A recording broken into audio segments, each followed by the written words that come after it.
कितना आसान होता है ना आप लोगों के लिए बोल देना कि नॉट फिट। ऑडिशन ठीक ठाक था, बताएंगे, टच में रहो। आप लोगों के साथ टच में रहने के चक्कर में परिवार के साथ टच में रहने का सिस्टम बिगड़ गया है सर। पूरे 3 साल हो गए, माँ की शक्ल नहीं देखी अभी तक। बहन ना हर साल रक्षाबंधन में रूंधे गले से कॉल करके मुझे तसल्ली देती है कि भाई चिंता मत कर, तेरा भी दिन आएगा, मेरा भाई ना एक दिन सुपर स्टार बनेगा। बहन की इस बात का जवाब मेरे पास नहीं रहता, क्योंकि अब सारे बहाने भी खत्म हो गए हैं सर। आज अच्छा हो जाएगा, कल अच्छा हो जाएगा, परसों ना एक मीटिंग है, वो सही रहा तो सारी तकलीफें दूर। बस इसी इंतजार में पूरे 8 साल गुजर गए। तकलीफ दूर नहीं हुई, बल्कि हर दिन एक नई तकलीफ बाहें फैलाए गले लगाने को तैयार रहती है सर। हम ना स्वप्नदर्शी हैं सर, ड्रीमर। हम साधारण लोग नहीं हैं, समाज से पृथक हम नॉन प्रैक्टिकल लोग हैं। दुनियादारी हमें समझ में नहीं आती है, और रिश्तेदारी तो रेत की तरह कब मुट्ठी से फिसल गई हमें पता ही नहीं चला। और हम स्वप्नदर्शी अकेले सपना पाल कर नहीं बैठे हैं, हमारे साथ साथ हमारा परिवार भी हमारे साथ सपना जोड़ दिया है कि अगर मेरा कुछ अच्छा हुआ ना कल, तो उनकी भी कुछ उम्मीदें पूरी हो जाएंगी। आपका ये नॉट फिट रिजेक्शन सिर्फ मेरी उम्मीद को नहीं तोड़ता, मेरे साथ साथ मेरे पूरे परिवार को भी नाउम्मीद कर देता है। अगली बार नॉट फिट बोलने से पहले एक बार विचार जरूर कीजिएगा।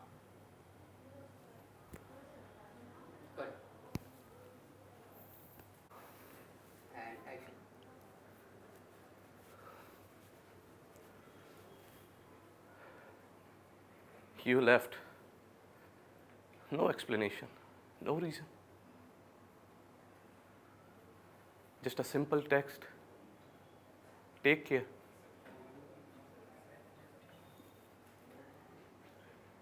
ये तुम्हारे लिए एक रिलेशनशिप था, एक रिश्ता।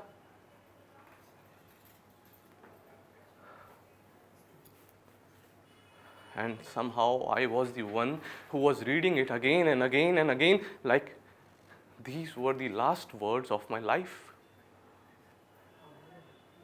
I kept on texting you.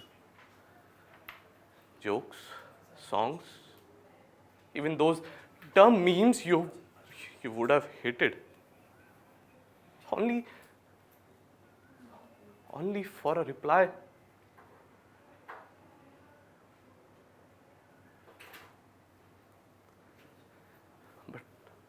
But you didn't reply even a single time. ये मेरी औकात।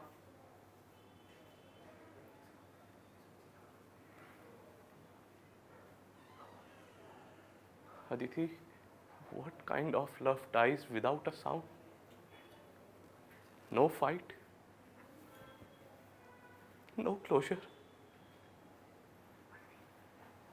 not even a single drop of tear.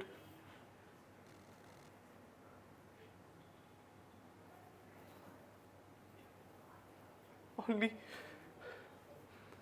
सिर्फ एक खामोशी, only silence. Is this what you have?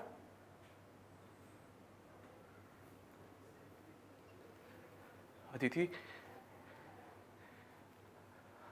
I deserve a reply.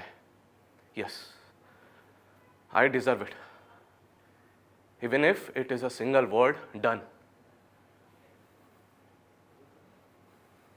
At least I would have known that I was loyal to you, not just some temporary warmth in your lonely winters. Tiwari ji, हमें एक बात समझ में नहीं आ रही कि सलमान ने अपने बचपन के खास दोस्त का कत्ल क्यों किया, और कत्ल करने के बाद ना सिर्फ सामने से आके अपना गुनाह कबूल किया, बल्कि उस हथियार मतलब उस चाकू को भी बरामद करवाया। लेकिन गौर करने की बात यह है कि उस पर कोई फिंगरप्रिंट नहीं था। लगता है किसी ने मिटा दिया है, लेकिन कौन हो सकता है? जिस किसी ने भी ये काम किया है पूरे प्लानिंग के साथ किया है ताकि पकड़ा न जाए। तिवारी जी, हमें ये केस जितना आसान लग रहा है उतना है नहीं। हमें मौका वारदात पे वहाँ जाके पता लगाना होगा कि ये पूरा माजरा क्या है, तभी ये राज खुलेगा। चलिए आइए हमारे साथ। अबे सब साला पीछे पड़ा है रे। ए देखना देखना, कुछ हो तो बता, बता मेरे को, बता बता, कुछ हो तो बता मेरे को, कॉल कर। हाँ, कॉल करना मेरे को। क्या बोला?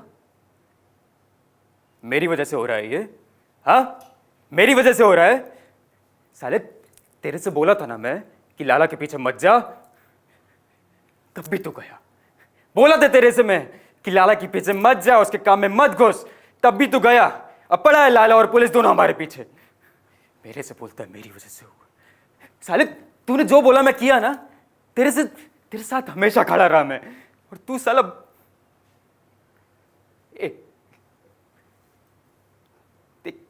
रो मत, रो मत।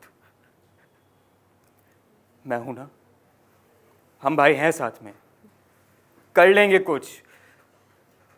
लाला की तू रो मत, हम हैं, कर लेंगे कुछ।